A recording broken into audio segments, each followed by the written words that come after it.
Welcome to Philippine, Canadian, and PAR's Daily News Roundup, brought to you by CanadianandPAR.net, your only Filipino-Canadian daily news portal. I'm Rona Echo, and here are stories making headlines today.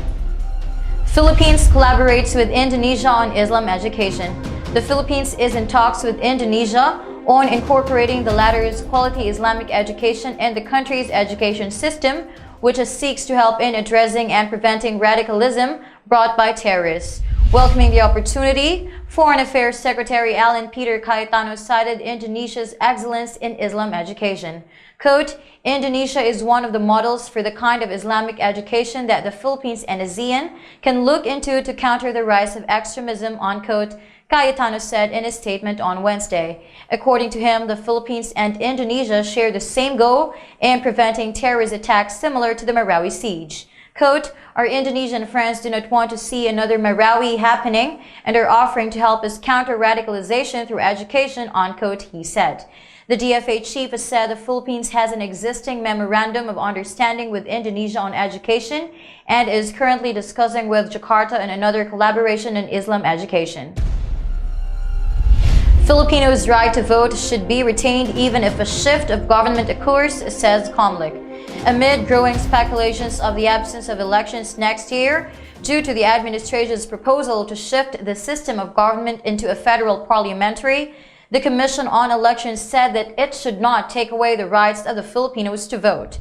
Quote, the Comelec, however, remains confident that such shift, should it happen, can be accomplished without depriving the sovereign Filipino people of their constitutionally guaranteed right to select their own leaders through free and fair elections, unquote, Jimenez said.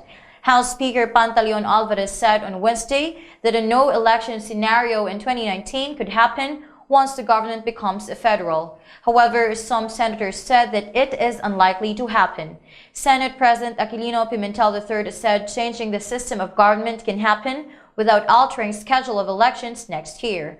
Meanwhile, Senator J.V. Ejercito said in a statement that it might be difficult to make people accept that there will be no elections. Moreover, Senate President Pro Tempore Ralph Recto said that it will be very difficult to revise the Constitution in just a few months before the midterm polls. OFW advocates to hold summit in Philippines. The struggles that overseas Filipino workers are encountering initiated OFW advocates from all parts of the world to conduct the first ever summit that will discuss how to better address the different problems faced by Filipinos working abroad. This would be of most benefit to the ones who are employed as household help, as the abuses they have experienced have impelled them to gather as one, Yusuf Admain, an OFW advocate based in Saudi Arabia, said. The OFW Summit will take place on January 7 this Sunday at the Women's Center in TESDA Complex, Taguig City from 7 a.m. to 7 p.m. Admain called on other OFWs who are currently vacationing in the country to join and give suggestions that could empower them, stressing that it is time for them to experience change. As to the agreements in the meeting, Admain said that it will be forwarded to the Congress and the Office of the President so that it can be reviewed and could be given action. That wraps up our news here on PZI Daily News Roundup. Thank you for joining us. For more news stories, visit our website at www.canadianandpar.net.